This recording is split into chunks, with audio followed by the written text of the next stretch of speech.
വളരെയധികം സന്തോഷത്തോടെയാണ് ഈ പരിപാടിയിൽ പങ്കെടുത്തുകൊണ്ടിരിക്കുന്നതെന്ന് തീർത്തും പറയാൻ കഴിയും. വലിയ തോതിലുള്ള ദുഃഖം, അതായത് ചെയ്യാത്ത തെറ്റിനും കുറ്റത്തിനും വെറും അഥവാ രാഷ്ട്രീയം ഉപയോഗിച്ച്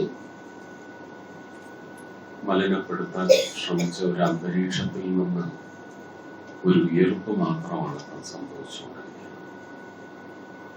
ഞാൻ പല രാഷ്ട്രീയ പ്രസംഗത്തിലും പറഞ്ഞിട്ടുണ്ട്, മോദിയുടെയും അമിത്ഷായുടെയും ഗജേന്ദ്ര സിംഗ് ഷെഖാവത്തിന്റെയും സുരേഷ് ഗോപിയുടെയും വീട്ടിൽ നിന്ന് എടുത്തുകൊണ്ടുവന്നല്ല ഈ പണം കൊടുക്കുന്നത്.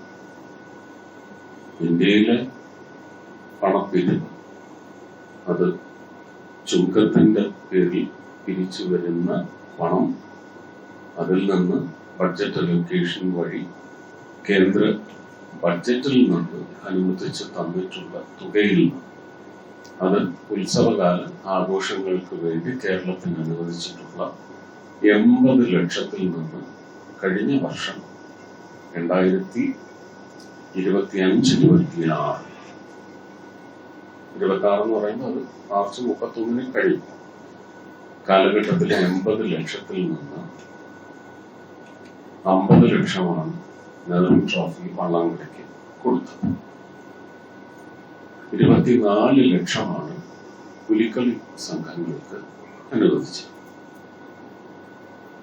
ഒരു 9 ലക്ഷം രൂപയുടെ അധികം ചെലവെന്ന് പറയുന്നത് സ്പെഷ്യൽ പെർമിഷൻ ക്യാബിനറ്റിൽ നിന്ന് സാധ്യമാക്കിക്കൊണ്ടാണ്. അങ്ങനെ മൊത്തം ഏതാണ്ട് 89 ലക്ഷമാണ് കഴിഞ്ഞ വർഷം കൊടുക്കാൻ സാധിച്ചത്. ഈ വർഷം അത് 80 ലക്ഷവും അതിൽ നിന്ന് 20 ലക്ഷം നെഹ്റു ട്രോഫി, 20 ലക്ഷം ഉത്തരട്ടാതി വള്ളംകളി. അതിന്റെ പാരമ്പര്യ സ്വഭാവം വളരെ കൾച്ചറൽ ആയിട്ടുള്ള ഒരു എലമെന്റ് ആയതുകൊണ്ട് അതുകൂടി കഴിഞ്ഞ തവണ സാധിച്ചില്ല, ഉൾപ്പെടുത്തിക്കൊണ്ട് 20 ലക്ഷം ആറന്മുള ഉത്തരട്ടാതി വള്ളംകളിക്ക്. ഈ വർഷം പുലിക്കളി സംഘങ്ങൾക്ക് 25 ലക്ഷം രൂപയാണ് പ്രഖ്യാപിച്ചത്. കഴിഞ്ഞ തവണ വളരെ കൃത്യമായിട്ട് IAS-കാർക്ക് വായിച്ച് മനസ്സിലാക്കാൻ പാകത്തിൽ ഇതിന്റെ ഗൈഡ് ലൈൻസ്, സ്പോൺസർഷിപ്പ് ആണോ ഫണ്ടാണോ, ഇതൊന്നും ഇങ്ങനെ വേർതിരിച്ച് പറഞ്ഞിട്ടില്ല. ഇത് ആത്യന്തികമായിട്ട് ഒരു സെൻട്രൽ സപ്പോർട്ട് ഫണ്ട് തന്നെയാണ്. അതിന് ചില പാരാഫർമേറ്റിംഗ് ഗൈഡ് ലൈൻസ് ഉണ്ട്. അത് പുലിക്കളി സംഘങ്ങൾ വായിച്ച് മനസ്സിലാക്കണം എന്ന് നമുക്ക് നിർബന്ധിക്കാനാകുന്നില്ല. ഇത് DTPC-യിലേക്കാണ് കേരള സർക്കാരിന്റെ ടൂറിസം ഡിപ്പാർട്ട്മെന്റ് വഴി വരുന്നത്.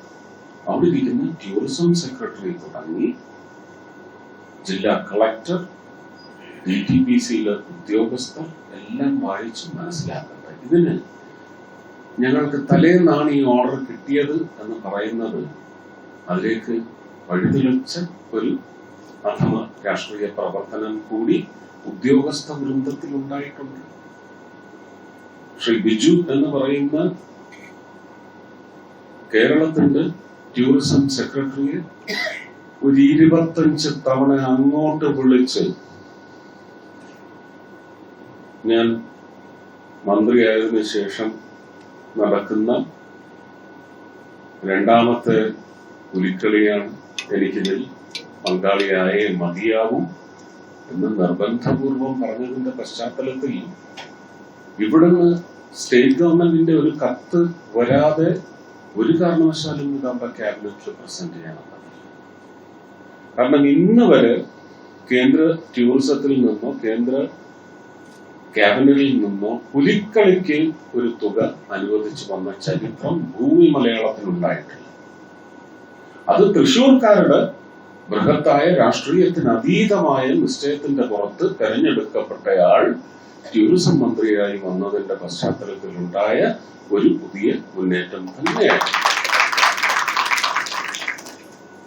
ഇതിപ്പോ തുടങ്ങിയ പ്രണയമല്ല. ഞാൻ രാജ്യസഭയിൽ ഉണ്ടായിരുന്ന സമയത്ത് സൗത്ത് സോൺ കൾച്ചർ വഴിയാണ് അന്ന് പ്രധാനമന്ത്രിയോട് പുലിക്കളി ട്രഡീഷൻ ഇത് ജനങ്ങളുടെ ഉത്സവമാണ്.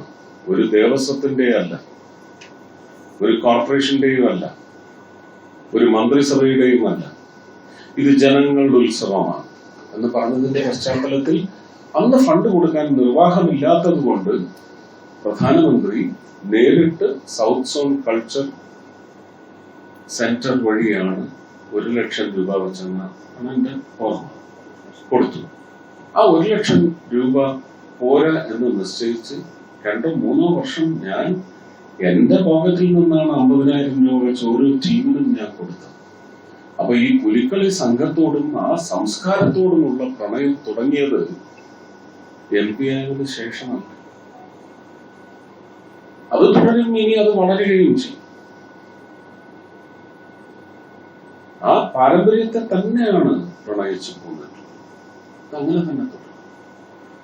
അപ്പോ ഇത് കൃത്യം 10 ദിവസമോ 8 ദിവസമോ പുലിക്കളിക്ക് അവശേഷിക്കെ ഭീഷണിപ്പെടുത്തിയിട്ടാണ് ഞാനിത് പബ്ലിക് ഡൊമൈനിൽ എത്തിക്കും. ഇതുവരെ കേരള സംസ്ഥാനത്തിന്റെ ഒരു ആവശ്യം ഇവിടെ എത്തിയിട്ടില്ല രേഖാമൂലം എന്നറിയിക്കുമെന്ന് പറഞ്ഞുകൊണ്ടിരിക്കുമ്പോഴാണ് സുമൻ പിള്ള എന്റെ അടുത്ത് തൊട്ടടുത്തിരിക്കുകയാണ്. അദ്ദേഹം അഡീഷണൽ സെക്രട്ടറിയാണ്. അദ്ദേഹത്തിന്റെ മെയിലിലേക്ക് റിക്വസ്റ്റ് ജമ്പ് ചെയ്യുന്നു. കേന്ദ്ര സർക്കാരിനും ഓഡിറ്റും കാര്യങ്ങളും ഒക്കെ ഇല്ലേ, അവർക്കും ഇതെല്ലാം നോക്കണ്ടേ? ആ പേപ്പർ വന്നതിന് ശേഷം 5-ാം ദിവസമാണ് പ്രോസസ് ചെയ്ത് ഗ്രാന്റ് എന്ന് പറഞ്ഞ് നോട്ടീസ് വരുന്നത്. പക്ഷെ ആ നോട്ടീസ് വന്നതിന്റെ 3-ാം ദിവസം പുലിക്കളിയാണ്. പക്ഷെ എന്താണ് നമ്മള് ഒരു എന്താ മലയാളത്തിൽ പറഞ്ഞ ലൊട്ടിലൊടുക്ക് ആഫീസർക്കല്ല ഇത് അയച്ചത്. ഒരു സംസ്ഥാനത്തിന്റെ വകുപ്പ് സെക്രട്ടറിക്കും DTPCക്കും ജില്ലാ കളക്ടർക്കുമാണ് അയച്ചത്. ആ ബോട്ടിലിലേക്ക് അവിടുന്ന് നീങ്ങിയ അവിടേക്ക് വരുന്ന 5 റോഡിന്റെ ട്രാഫിക് എന്ന് പറയുന്നത് ഈസിലാണ്. അവിടെ ഒരു സിഗ്നൽ ലൈറ്റും വെച്ച് തരാൻ തയ്യാറാണ്, ഹൈമാസ്റ്റും വെച്ച് തരാൻ തയ്യാറാണ്. ഇതിപ്പോ ഒരു യൂട്ടിലിറ്റിയിലെ വീക്ക്നെസ് എന്താണെന്ന് അനുഭവത്തിൽ വന്നതിന്റെ പശ്ചാത്തലത്തിൽ കുറെ കാലമായിട്ട് മനസ്സിൽ കിടന്നത് ഇപ്പൊ വന്നപ്പോ പറഞ്ഞത്. ഇനി എന്റെ MP ലാഡ്സിനെ സംബന്ധിച്ചുള്ള പദ്ധതികൾ മുഴുവൻ പബ്ലിക്കായിട്ട് മീഡിയയെ വിളിച്ചിരുത്തി പറഞ്ഞതിന് ശേഷം മാത്രമേ ഞാൻ അവിടെ ലോഡ്ജ് ചെയ്യാനായിട്ട് തരും. കാരണം ജനങ്ങൾ ഇത് അറിയണം. അധമന്മാർ ചുറ്റുവട്ടത്ത് ഇപ്പോഴും ഉണ്ട്. അവരുടെ വായ ഇനി തുറക്കാൻ പാടില്ല. സത്യം പറയാൻ തുറന്നു.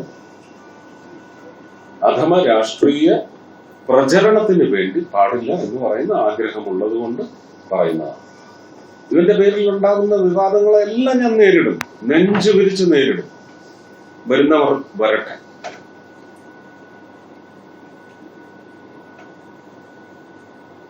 പുലിക്കൽക്കാർക്ക് അവരോട്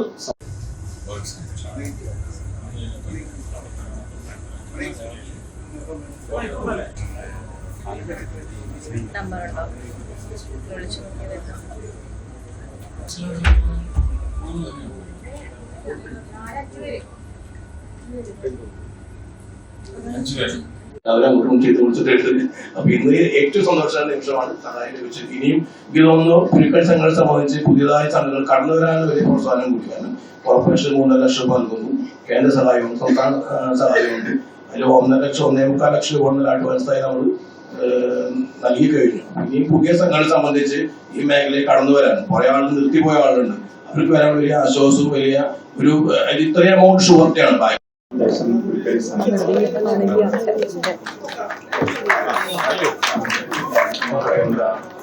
പുലിക്കളി സംഘം സീതാറാം നിർദ്ദേശം സംഘാടക സമിതി ചക്കമുക്കുദേശം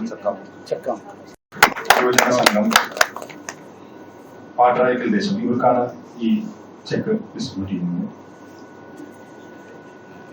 ഓരോ മേഖലകൾ അയന്തൂർ ദേശം പുലിക്കളി സംഘാടക സമിതിയാണ് ആദ്യം.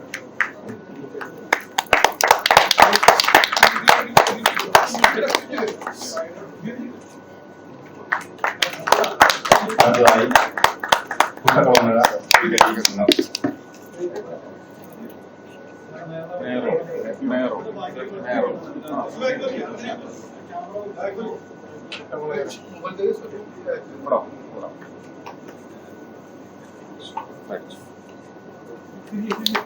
അടുത്തതായി സീതാറാം ദേശം പുലിക്കളി സംഘാടക സമിതി കുന്നുണം കളക്ടർ.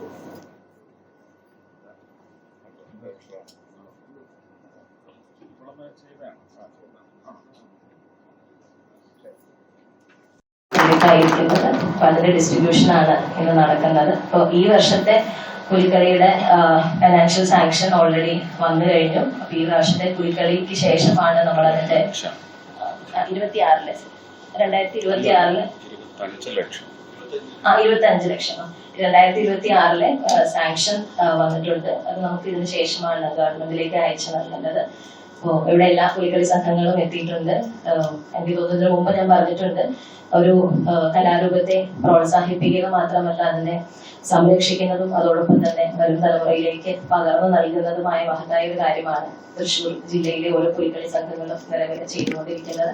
ഈ വർഷത്തെ പുലിക്കളി നല്ല നല്ല രീതിയിൽ നിങ്ങൾക്ക് ചെയ്തു തീർക്കാൻ സാധിക്കട്ടെ എന്ന് ഞാൻ ആശംസിക്കുന്നു. ബഹുമാനപ്പെട്ട മിനിസ്ട്രി അഭിസംബോധന ചെയ്യുന്നതിനായി ക്ഷണിക്കുന്നു. ഞാൻ എന്തിനാ ഇത് ഇങ്ങനെ പറയുന്നത്? ഉദ്യോഗസ്ഥരെ വേദനിപ്പിക്കാനല്ല, പക്ഷെ ആ ഉദ്യോഗസ്ഥരെല്ലാം ഇതിന്റെ ഉത്തരവാദികളാണെന്ന് ഞാൻ ഇവിടെ അടിയുറപ്പിച്ച് സ്ഥാപിക്കും. ആ ഉദ്യോഗസ്ഥരില്ലെങ്കിൽ വന്ന് ഇതിന് മറുപടി പറയാം. വായിച്ചില്ല, മനസ്സിലാക്കിയില്ല എന്ന് പറയുന്നത് ഒരു ഉത്തരവാദിത്വമല്ല. അല്ലെങ്കിൽ ശിഖ പറയട്ടെ, ഞാൻ ശിഖയെ ആ ഡെഡ്ലോക്കിലേക്ക് കൊണ്ട് അമർത്തുന്നില്ല. ഇത് രാഷ്ട്രീയം വളർത്താൻ വേണ്ടിയുമല്ല ചെയ്തത്. എനിക്കറിയില്ല ഞാൻ തൃശ്ശൂര് ഇലക്ഷന് നിൽക്കാൻ പോകുന്ന ആളാണെന്ന്. പക്ഷെ പൂരത്തെയും പുലിക്കളി പോലെയുള്ള കുമ്മാട്ടിക്കളി പോലെയുള്ള കലകളെ മുഴുവൻ സ്നേഹിക്കുന്ന ഒരു കലാകാരൻ എന്ന നിലയ്ക്കുള്ള ഒരു അധിക ആവേശം ഉണ്ടായിട്ടുണ്ട്. അത് തെറ്റായി പോയി എന്ന് നിങ്ങൾ എന്നെ പാഠം പഠിപ്പിച്ചിരിക്കുന്നു. അങ്ങനെയുള്ള ആവേശമൊന്നും വേണ്ട, സ്നേഹവും വേണ്ട എന്ന് പറയുന്ന ഒരു പാഠം നിങ്ങൾ എന്നെ പഠിപ്പിച്ചതാണെന്ന് ഞാൻ സംശയിക്കേണ്ടിയിരിക്കുന്നു.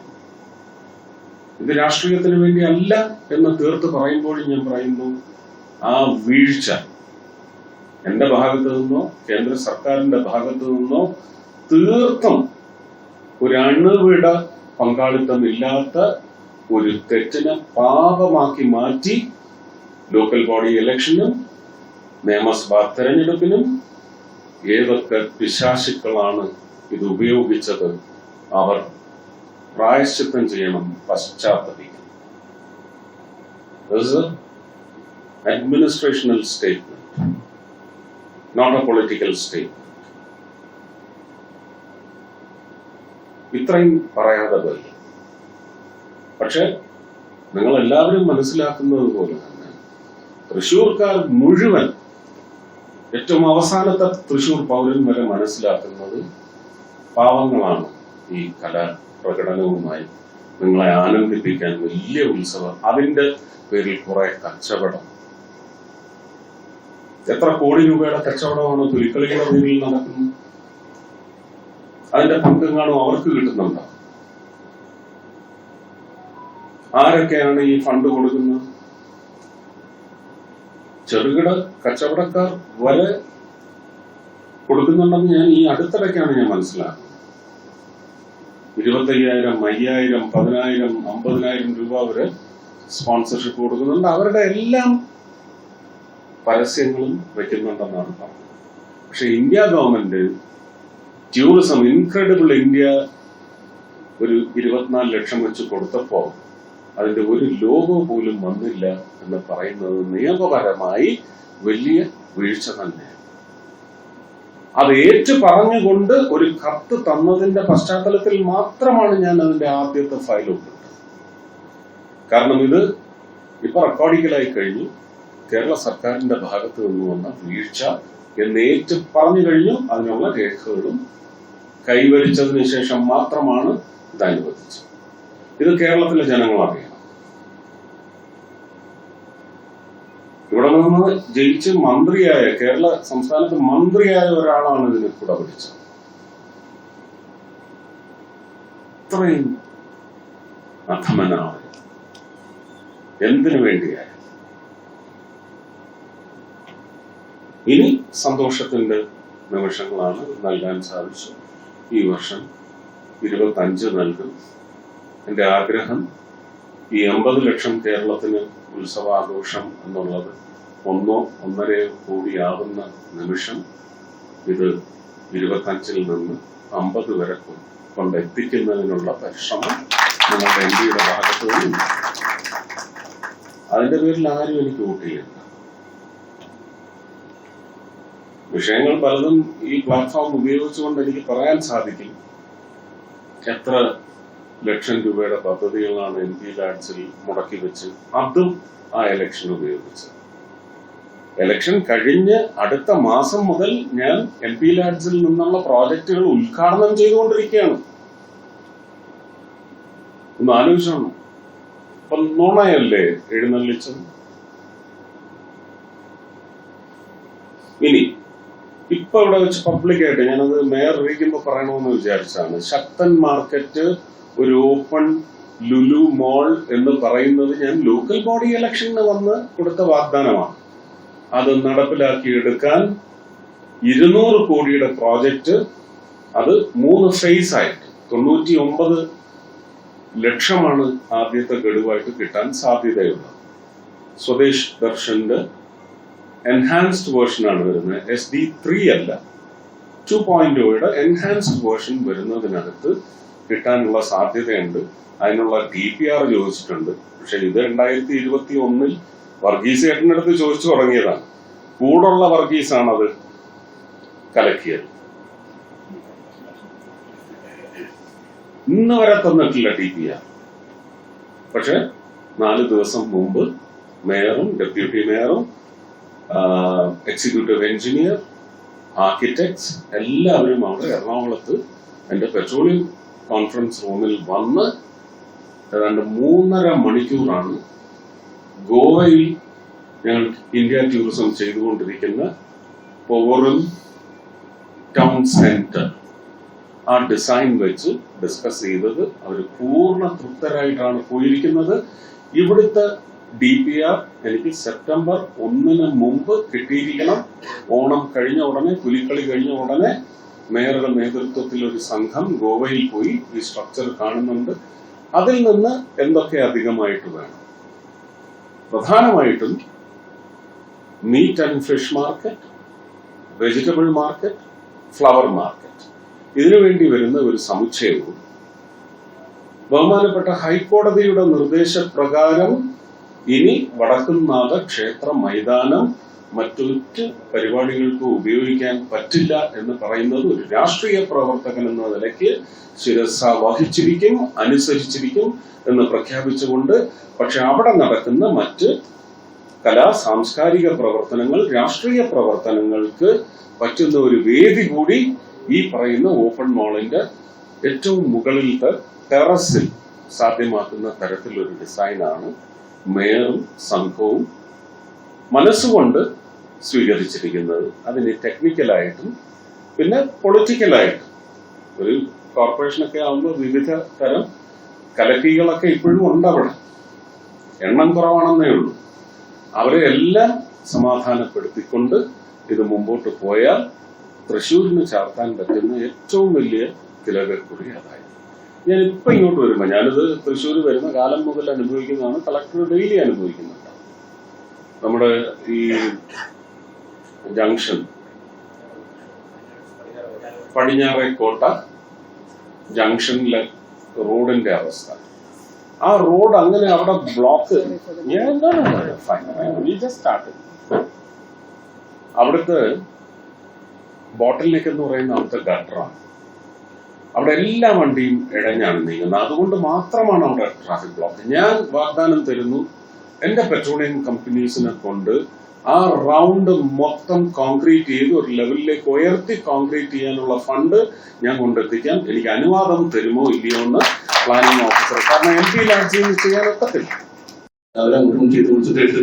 അപ്പൊ ഇന്ന് ഏറ്റവും സന്തോഷ നിമിഷമാണ് സഹായം ലഭിച്ചത്. ഇനിയും എനിക്ക് തോന്നുന്നു പുലിക്കളി സംഘങ്ങളെ സംബന്ധിച്ച് പുതിയതായ സംഘങ്ങൾ കടന്നു വരാനും വലിയ പ്രോത്സാഹനം കൂടിയാണ്. കോർപ്പറേഷൻ 3.5 ലക്ഷം നൽകുന്നു. കേന്ദ്ര സഹായവും സംസ്ഥാന സഹായവും ഉണ്ട്. അതിൽ 1,00,000-1,25 ലക്ഷം രൂപ അഡ്വാൻസായി നമ്മൾ നൽകി കഴിഞ്ഞു. ഇനി പുതിയ സംഘടന സംബന്ധിച്ച് ഈ മേഖലയിൽ കടന്നു വരാൻ കുറെ ആൾ നിർത്തിപ്പോയ ആളുണ്ട്. അവർക്ക് വരാൻ വലിയ ആശ്വാസവും വലിയ ഒരു ഇത്രയും എമൗണ്ട് ഷുവർട്ടിയാണ്.